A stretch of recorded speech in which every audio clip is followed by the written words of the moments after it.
Samantala narito pong News TV Quick Response Team dito sa may barangay San Agustin dito sa Candaba, Pampanga, kung saan sa kabila po ng mainit na panahon sa ibang mga lugar at paghupa ng mga baha sa ibang mga lugar ding binaha ay nananatili pong lubog sa tubig baha itong lugar na ito. At katunayan sa ngayon po ay nagdiriwang sila ng kapiestahan ng kanilang patron, pero sa kabila po nito ay nananatili po silang masaya at dahil sa dami na rin daw ng mga biyaya para sa kanila. Ilan po dyan yung mga nahuli po nilang isda.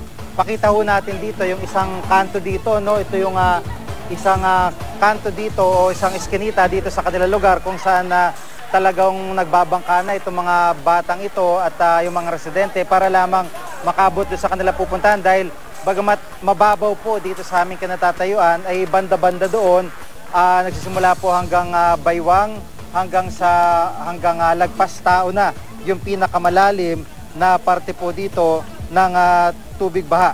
At kanina nga po nagsimula ang pagdiriwang para sa kapistahan. Sa gitna po ng baha, nilibot ng mga residente ang imahe ng kanilang patron. Narito po report ni Trisha Zafra. Hindi pa man sumisikat ang araw, makikita na ang ilang residente na namamangka sa barangay San Agustin sa Candaba, Pampanga. Mula pa ng manalasa ang habagat nitong nakaraang linggo, hindi pa humuhupa ang baha sa kanilang lugar. Marami sa mga residente may sariling bangka. Kapag ganitong baha, ito na ang ginagamit nila para makapasok sa eskwelahan at opisina. Tumataas pa niyan. Malaking kumisyan, maabot ng 10 feet. Taon-taon, gano'n naman talaga. Sanay na raw sa baha ang mga residente. Catch basin kasi ang lugar ng tubig mula sa ibang bahagi ng Pampanga, Nueva Ecija at Bulacan. Pero espesyal ang araw na ito para sa barangay San Agustin dahil kapistahan ng kanilang patron.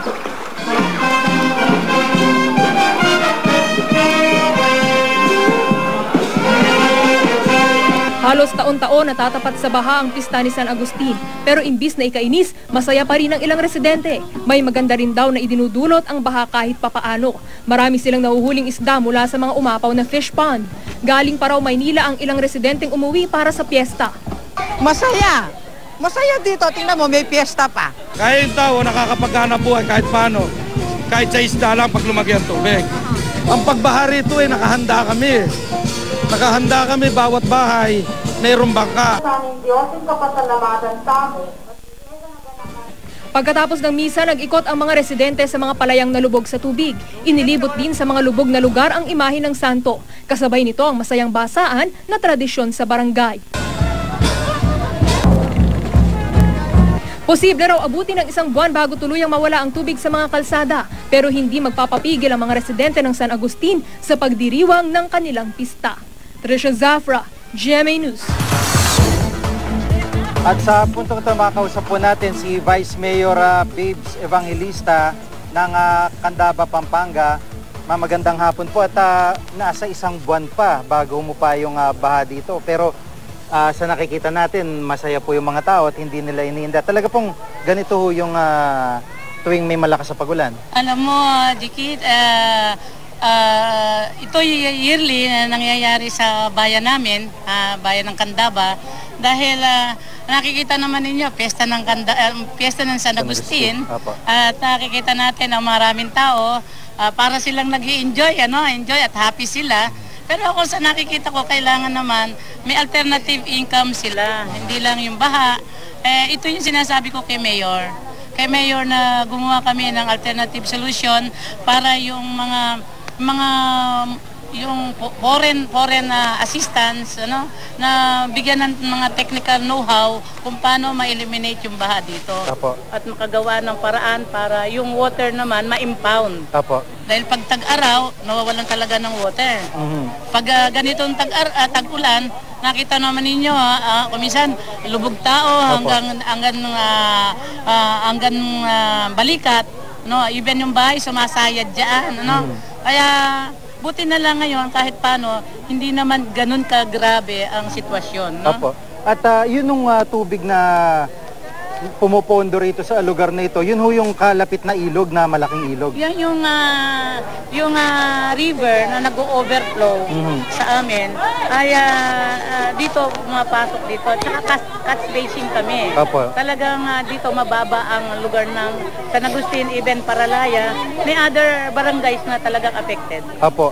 Yung sa issue ng kalusugan, katulad niyan, parang yung tubig naiipon dito, yung kaso ba na may dengue dito at lepto, mataas din po? May mga declared pero minimal lang yon. Ayan naman, naagapan naman namin at even si Mayor nag-allocate ng budget dyan at naibigay sa mga barangay yung mga gamot.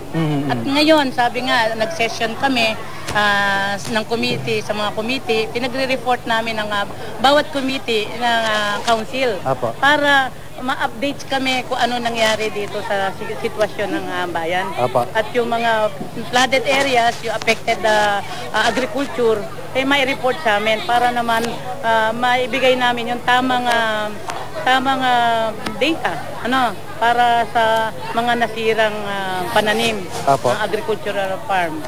Maraming salamat po, ma'am. Thank you. Si Vice Mayor Babes Evangelista ng Candaba, Pampanga, at gaya nga po ng kanilang nabanggit dito ay nasa may isang buwan pa bago humupa ang tubig baha dito at isa po sa kanilang napapakinabangan ay yung pong mga nahuhuling isda dito po sa paligid. At kausapin po natin itong isa sa mga residente dito. Ano pong pangalan nila? Laila.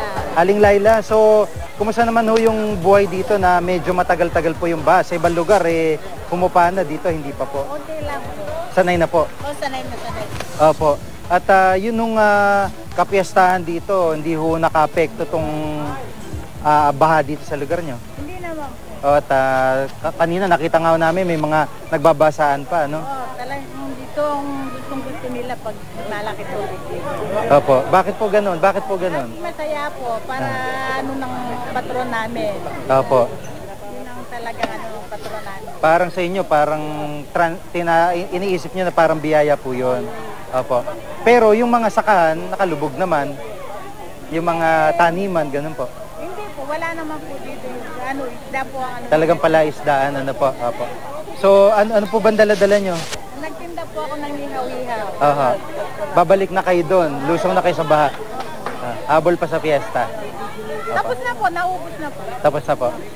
Maraming salamat po. Si Aling Laila, isa po sa mga residente at kita nyo naman na maayos nga po ang para sa kanila. Ito pong tinuturing po nilang biyaya dahil nga po yung mas mabilis sila nakakahuli, yung ibang mga huli po nila dito ay dala po ng pag-apo din ng ilog, kaya yung pong tinuturing nilang isa sa mga biyayang dala ng kanilang patron. Samantala, nararanasan pa rin po ang epekto ng bagyong Nando sa ilang bayan sa Ilocos, sa Batac, Ilocos Norte. Tuloy nang bumigay ang kalsadang nagkokonekta sa barangay Tabug at barangay Magnuwang dahil ito sa lakas ng agos ng tubig mula sa ilog. Maraming motorista tuloy ang stranded dahil isang lane lang ang pwedeng daanan. Bawal munang dumaan ang malalaking sakyan. Sa Lawag City, ilang residente ang inilikas dahil din sa umapaw na ilog. At ilang bahay din po ang nalubog sa baha. Pansamantalang tumutuloy sa evacuation center ang mga inilikas na residente.